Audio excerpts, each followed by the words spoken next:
In association with St. Elizabeth Hospital, TV 27's First News is closed caption for the hearing impaired. WKBN, TV 27, Youngstown. This is TV 27's First News at noon with Bob Black and Rich Morgan. Good afternoon. Another day, another angry mob outside Superior Beverage Company. The strike-bound firm was rocked by violence again this morning. Joe Bell was there, and he's in our newsroom now with the details. Joe, any arrests? Not today, Bob. As you recall, yesterday 15 people were arrested as they tried to block replacement drivers from moving beer trucks off the property at Superior Beverage. Today, the allies of striking Teamsters brought reinforcements, made for a rather explosive atmosphere. It was a fiery climax to a contentious morning.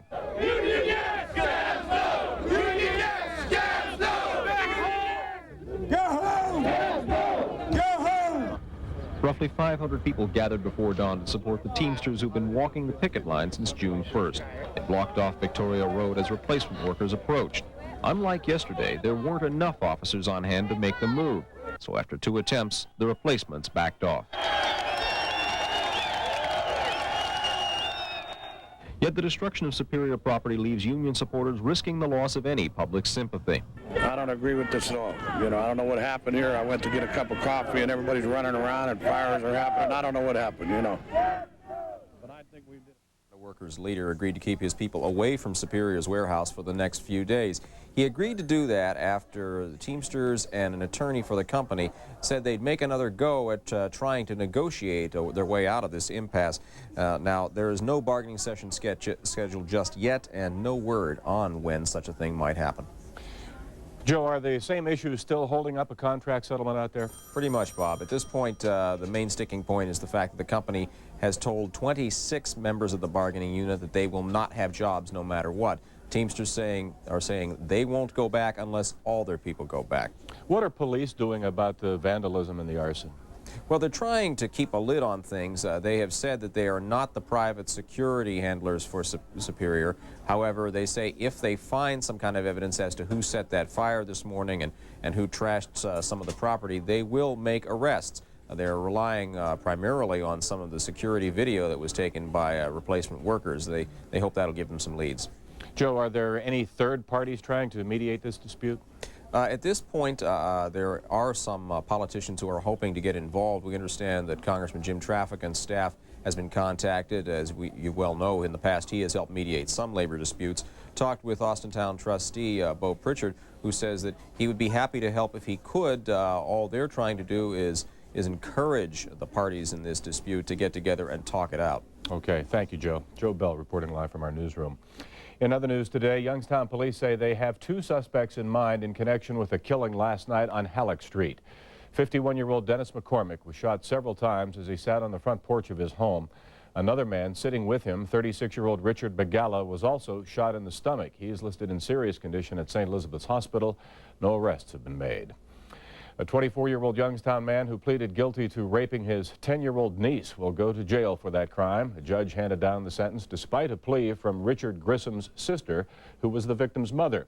She asked the judge to send her brother to a mental institution instead of to prison. She said that is because, as a child, they were both raped by their father. I sympathize with both my daughter and my brother, and it puts me in an awkward position. But the reason why I mentioned the counseling is because it's true.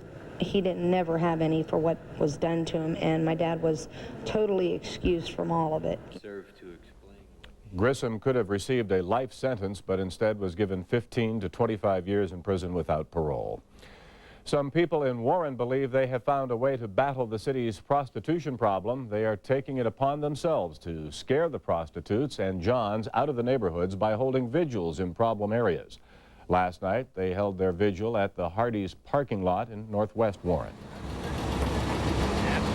They have to know that we mean business and that we're going to be here and we're going to stay here.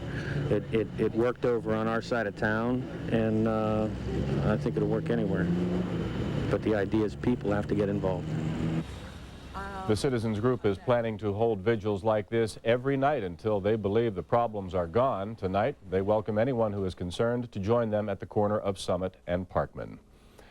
People in one Boardman neighborhood can now feel a little safer. A drug house is gone, thanks to some quick work by the Mahoning County Violent Crimes Task Force and the Sheriff's Department. Catherine Bosley reports. Another drug outlet busted, this one in a Boardman home, a sophisticated marijuana harvesting and trafficking operation. The bust leaves authorities with a truckload of evidence. Hey, Robert, why were you doing this? And the bust puts Robert Sonoga up against some pretty serious charges. It's believed he's been in business for at least a year. This whole bedroom filled with crops of marijuana. Police say a setup like this can be harvested several times a year. Police say this is what did it, a 2-foot-high pot plant sitting out here on the man's back porch in plain view of all the neighbors. Neighbors were constantly calling, although they couldn't do anything about it. And once we observed that plant, our investigation took off. This is one of those neighborhoods where people know each other real well, and a drug bust comes as a big shock. He lives alone, and he doesn't have a job. He's sick, and he was probably trying to just make some money to help himself along. I think it's a good that they busted him, because I don't like it. I have young kids, and I don't want them getting into that stuff. The police say they're not sure how much of a dent this bust puts in local drug trade, but they are sure it at least saves one more neighborhood that was definitely in danger. Catherine Bosley, TV 27's First News. An industrial accident has claimed the life of a Bessemer man. The coroner says 30-year-old Jack Miklos fell 30 feet onto a concrete pad while he was working on a lift. It happened at the Reynolds Development Park in Hempfield Township in Mercer County. The Struthers School Board has agreed to a new teacher's contract, one that freezes teacher pay for the next year. The teachers ratified the one-year package earlier. Educators hope the move will help persuade voters in Struthers to approve a school levy on a special ballot next Tuesday. Rich is up next with a look at the weekend forecast when First News at noon continues.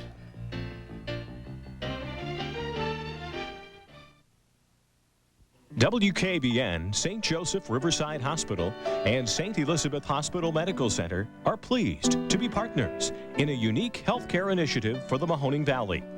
Through our Health Digest book and a series of on-air medical updates, we'll provide you with the latest information on healthcare today. For a free copy of Health Digest, call 1-800-840-4616. That's 800-840-4616. When killers escaped from a Trumbull County prison, TV 27's First News was there for you. 4 convicted killers escaped from the Trumbull Correctional Institute in Warren. 6 hours later, they're captured by police not far from where they broke free. Within minutes of each new development, TV 27's First News was there for you. First with the story.